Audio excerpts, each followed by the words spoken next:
برطانیہ کے بعض علاقوں میں گرمیوں کے چند مہینوں میں شفق مکمل طور پر ختم نہیں ہوتی، جس کی وجہ سے بعض علماء کہتے ہیں کہ عشاء کا وقت داخل ہی نہیں ہوتا۔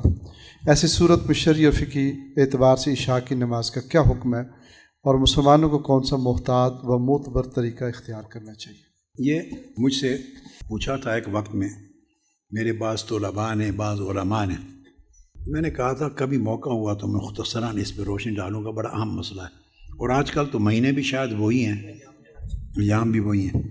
اس میں ایک نقطہ سمجھ لیں، یہ بڑا اہم، اس کے اندر علمی نکات آئیں گے آپ کو، یہ اہل علم کے لیے، علماء کے لیے کئی چیزیں اس میں ملیں گے۔ پہلی بات تو یہ سمجھ لیں، ساری نمازیں، مگر خاص طور پہ آپ سمجھ لیں نماز مغرب اور عشاء کی بات ہو رہی ہے، سب نمازیں، اصولی چیز یہ ذہن میں رکھ لیں کہ یہ سب نمازیں اصلاً نفس سری سے فرض ہیں اور اوقات کے ساتھ فرض ہیں۔ اعوذ باللہ من الشیطان ان الصلاۃ کانت علی المؤمنین کتابا موقوتا۔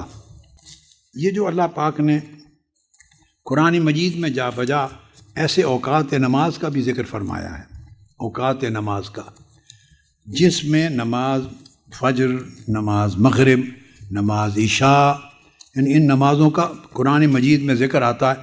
یہ ایسا مسئلہ نہیں ہے جس میں کوئی کسی قسم کا اشکال یا ابہام ہو۔ اوقات کے ساتھ نماز کا مقرر ہونا یہ نص صریح اور نص قطعی سے ثابت ہے۔ اب یہ جو شفق ہے، شفق احمر، شفق ابیض، پہلی بات ذہن میں رکھ لیں، قرآن کی کسی نص میں نماز کے وجوب کے لیے یا اوقات کے لیے شفق کا ذکر نہیں آیا۔ اب میں آپ کو ایک علمی ترتیب، کسی چیز کی تحقیق کرنا، کسی نتیجے پر پہنچنے کا جو ہمارے فقہا اور ائمہ کا طریق تھا، اس طریق اور منہج کی بات سمجھا رہا ہوں کہ دلیل جس سے نماز واجب اور فرض ہوئی وہ اوقات ہے۔ قرآن مجید کی بہت سی آیات ہیں جس میں تمام اوقات کا ذکر آ گیا۔ پانچوں نمازیں، اعوذ باللہ من الشیطان الرجیم، حافظوا علی الصلوات والصلاۃ الوسطی فسبحان اللہ حین تمسون اقم الصلاۃ طرفی النہار وزلفا من اللیل، نماز عشاء کا ذکر آ گیا۔ پھر یہ ارشاد وسبح بحمد ربک قبل طلوع الشمس، فجر آ گئی، وقبل غروبها، عصر آ گئی، ومن آناء اللیل، مغرب، اور اس میں عشاء آ گئی اس میں۔ تو یہ جو آگے الفاظ آتے وَزُلَفًا مِّنَ اللیل، نماز عشاء آ گئی، اور ایک سورہ روم میں عشیہ کا ذکر ہے، نماز عشاء آ گئی، اور ایک سورہ نور میں من بعد صلاۃ العشاء۔ تو قرآن مجید نے نمازوں کے ایک ایک وقت کو متعین طریقے سے الگ تخصیص بیان کر کے فرض و واجب کر دیا۔ اب یہ تمام آیات اس امر پہ دلالت کرتی ہیں کہ تمام پانچوں نمازیں فرض ہیں، پہلی بات، صلوات خمسہ فرض ہیں۔ نمبر دو، بالاوقات، ان الصلاۃ کانت علی المؤمنین کتابا، ہر نماز اپنے اپنے معینہ وقت کے مطابق فرض ہے۔ اس کے بعد پھر آگے ان کی کیفیات، اعداد و رکعات کی باقی چیزیں آتی۔ اب ایک چیز ذہن میں رکھ لیں کہ قرآن ہر نماز کو معینہ وقت کے مطابق فرض قرار دے، اور حدیث ہر روز 5 نمازوں کا بار بار ذکر آئے، بخاری مسلم حدیث پڑھی، اور ایسا ہو نہیں سکتا دین اسلام میں کہ ایسا زمانہ آ جائے جہاں اپنے وقت پر 5 نمازیں پڑھی نہ جا سکیں، ورنہ اسلام ایک عرصے کے لیے، بھلے 3 ماہ کے لیے یا کسی ایک خطے کے لیے ناقابل عمل اور ناقابل نفاذ ہو جائے گا۔ لہذا پہلے اس عقیدے پر مضبوط ہونا چاہیے کہ چونکہ اللہ کا حکم، اس کے رسول کا حکم اور عمل ہے، لہذا 5 نمازیں اپنے اپنے وقت پر پڑھی جا سکتی ہیں۔ یہ ناممکن ہے سمجھنا کہ ایسی صورت پیدا ہو سکتی ہے کہ نہیں پڑھی جا سکتی، پہلے اس خیال کی نفی کر دیں۔ اب اس کے بعد اگلی چیز، اللہ رب العزت نے نماز کو فرض کیا ہے وقت کے ساتھ، علامت کے ساتھ نہیں، وقت کی علامت نہیں مقرر کی، اور نہ ہی آقا علیہ السلام نے مقرر فرمائی اس کے لیے۔ وقت اور چیز ہے، اور وقت کو معین کرنے اور شناخت کرنے کے لیے علامات اور چیز ہے۔ مثلا ظہر کی نماز کا وقت ہے، جب ایک سائے کے مثل ہو جائے، امام اعظم نے کہا کہ اس وقت تک رہے گا جب تک زائد اصلی سایہ پر 2 مثل ہو جائے، پھر عصر شروع ہوگی۔ یہ جو 2 مثل ہو جائے، 1 مثل ہو جائے، یہ تعین آقا علیہ السلام جس طرح نماز پڑھتے تھے، تو اس زمانے گھڑیاں نہیں تھی، تو اوقات کا علامات یہ تھی کہ وقت ہو گیا ہے۔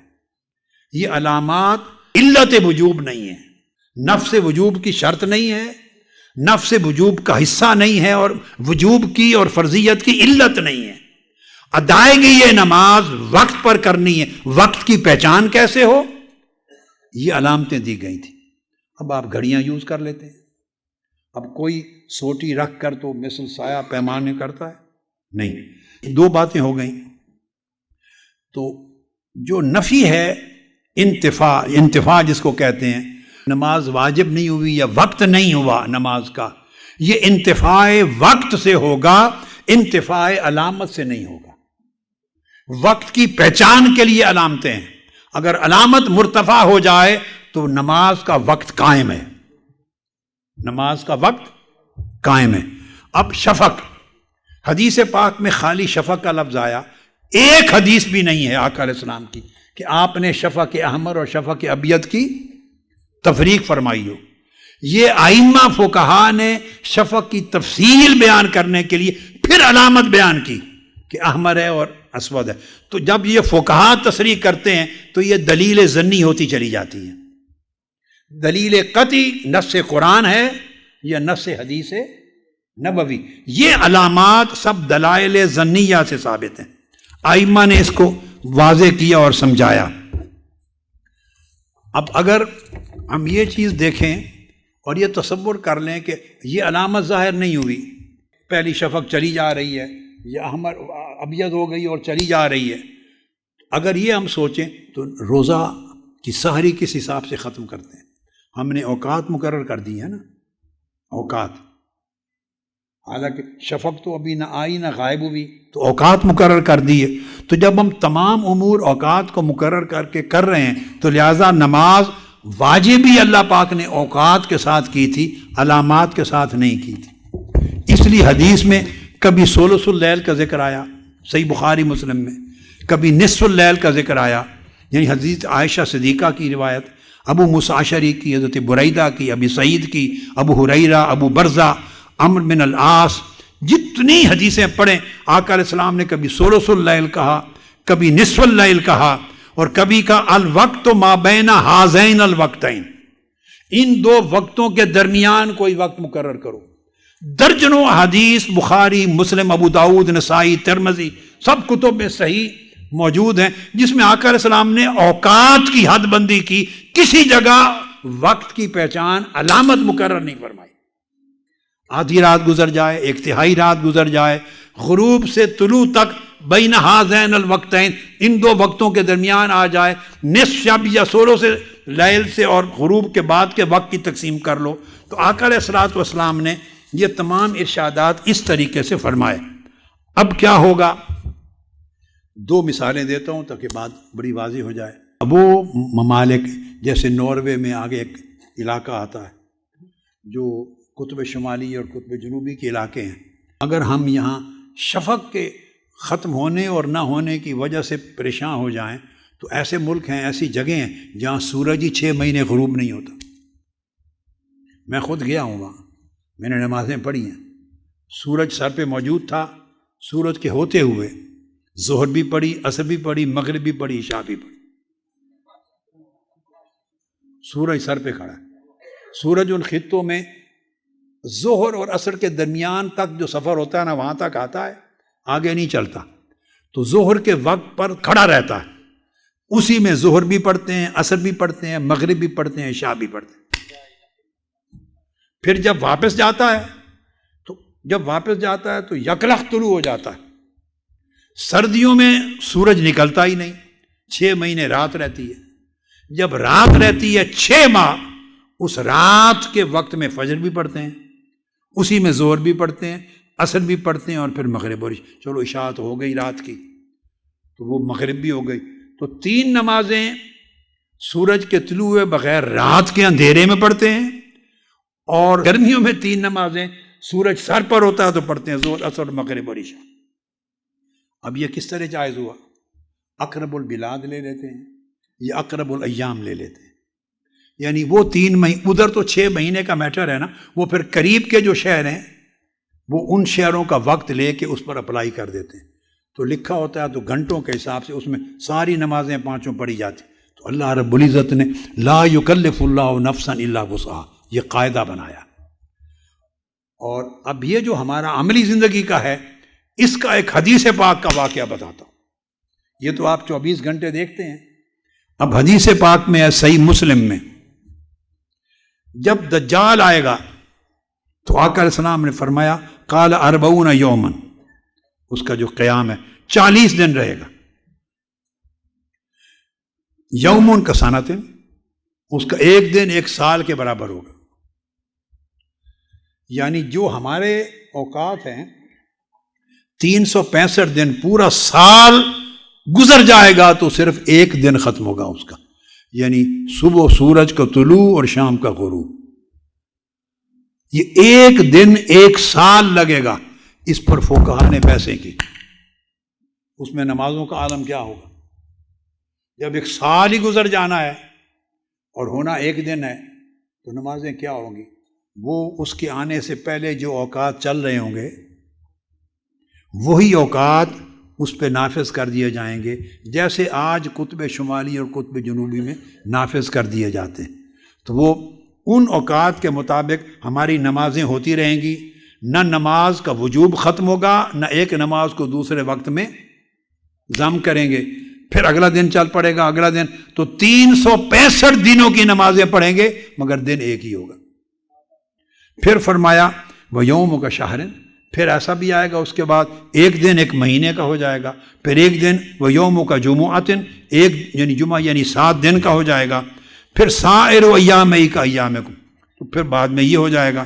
تو آقا علیہ السلام سے پوچھا گیا، صحابہ کرام نے پوچھا تو یا رسول اللہ جب اس دن 1 دن پورے سال کے لیے ہو جائے گا تو فرمایا تکفینا فی صلاۃ یوم واحد، تو 1 دن ہے پورا، طلوع ہوا اور غروب ہونے کو سال لگ گیا، تو فرمایا وہی 5 نمازیں نہیں پڑھیں گے ہم جو 1 دن کی 5 نمازیں ہیں۔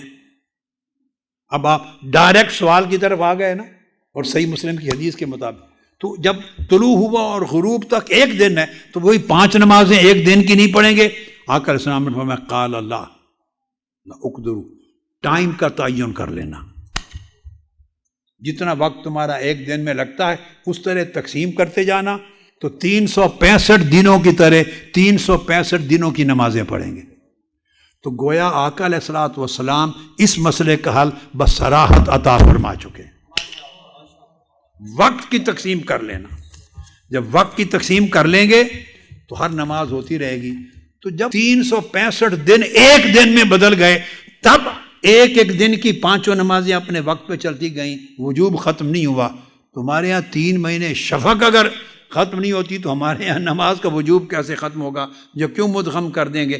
اسی طرح وقت کی تقسیم کر دیں گے، جیسے آقا نے ثلث اللیل، نصف اللیل کہا، تو اصل وقت ہے طلوع آفتاب سے پہلے، تقسیم کر دیں گے اکارڈنگلی، شفق بھلے رہے یا نہ رہے موج کرے۔ ہم پر اللہ پاک نے نمازیں شفق کے حساب سے واجب نہیں کی، نہ آقا علیہ السلام نے، کانت کتابا موقوتا، اوقات کے حساب سے واجب کی ہیں، اور آقا علیہ السلام اوقات کی تقسیم کا اصول فرما چکے ہیں۔ اپنے باقی ایام کی طرح کر لیا کریں تاکہ اس میں کوئی اشکال نہ رہے۔